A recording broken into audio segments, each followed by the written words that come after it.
to the Book Pulse. I'm Riley. This week we will be jumping into the world of Christopher Paolini's Eragon and covering one of the concepts that I find the most interesting, which are the Eldunari. I'm sorry for any background noise you guys might hear, but for this video we are going to be taking a deep dive into the Eldunari and their effects within the books and what makes them so important to the series as a whole. Throughout the series, we're hinted at the Eldunari a couple of times, but we get our first real mention of them in Chapter 5 of Bersinger, the third book in the series, Riders and Razak.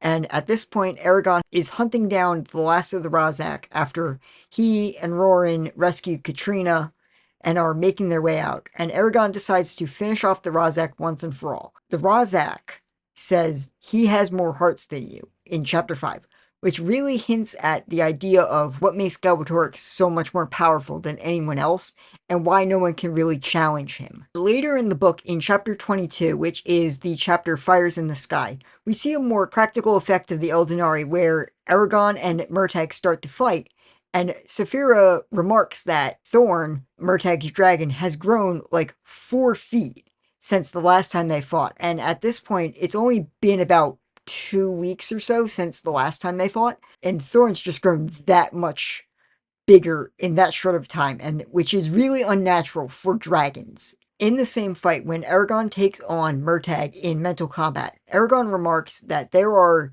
multiple voices going on inside Murtagh's head, and it's not just Murtagh's mind and his thoughts in and of themselves. There are multiple people inside Murtagh's head, and that is also a big clue to the Eldunari. So as another hint to the Eldunari, Eragon says that he would rather rip out his own heart than join Galbatorix, and Murtagh replies, "Better to rip out your own hearts," like plural S. Murtagh knows about the Eldunari from Galbatorix, and clearly he's got several Eldunari at this point. So in the main fight, Murtagh is using his Eldunari to heal him, or heal Thorn, as their fight's going on. But Eragon is completely unaware, really, of what the Eldunari are and what they're capable of.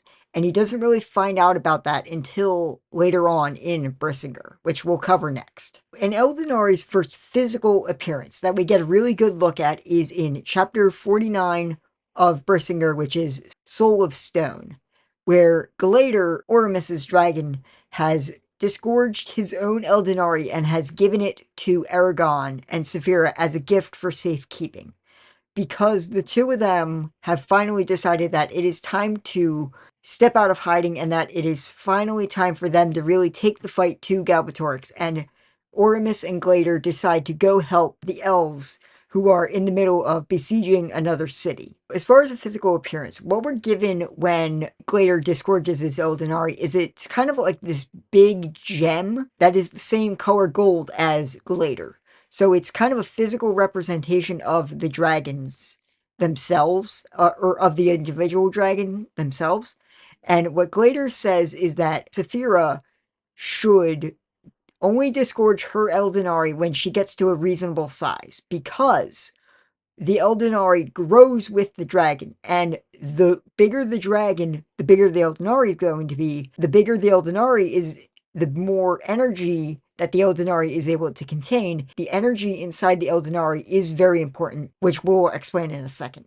As far as how the Eldunari work, the Eldunari are essentially this kind of black box container for the consciousness of a dragon. When they're disgorged, allow the dragon to still live on in some sort of form after their physical body dies. Now, their mind and soul is basically contained within the Eldunari, and the dragon is still able to mentally interact with the world, and it's still able to help give energy to other people, which is the important bit why Glader said, don't disgorge your Eldunari too early, because if you do, it's not going to be able to contain as much magic and energy as if you disgorged it later on in life. Wait until you're a fairly big adult-sized dragon before you do this, because you're only going to get the one Eldunari, so you gotta really pick your moment to disgorge it. The reason it's really important for an Eldunari to have a lot of energy is because these Eldunari are able to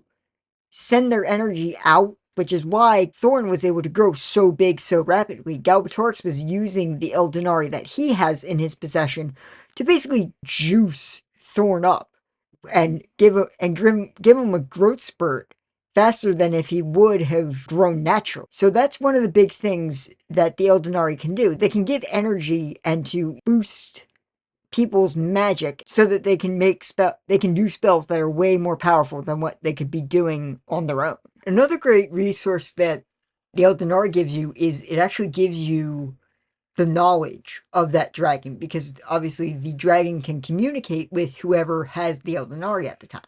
And it can also give you the strength of that dragon, but as well as the knowledge, because even if the physical body doesn't die, you still have the dragon's mind and all their experiences and all their memories and everything, even before they died. So it's a great sort of resource that is extremely valuable to both Galbatorix, because he uses it as the crutch of how he's able to stay so powerful, as well as Murtagh and Eragon, who use them a lot in combat and assistance in combat. Like I keep saying, these Eldunari are extremely important because they are essentially the backup soul of a dragon. That even if a dragon doesn't have its physical body, it can still affect the world in one way or another with the Eldunari. And I think it's a really interesting idea because it allows the dragons to sort of be involved with a narrative and be involved with the world without having to have a physical body. But it does give them their own limitations because, again, they don't have a physical body. They have to rely on other people to, have their Eldunari, and if their Eldunari gets destroyed, that's it, final death. That is my quick video on the Eldunari from Christopher Paolini's Eragon series. If you guys have any other video topics you want me to cover, please feel free to leave them down in the comments, and I'll try and get to them. Also, if you guys enjoyed this content, please do not forget to like, share, subscribe, and hit the notification bell so you do not miss a video whenever I post.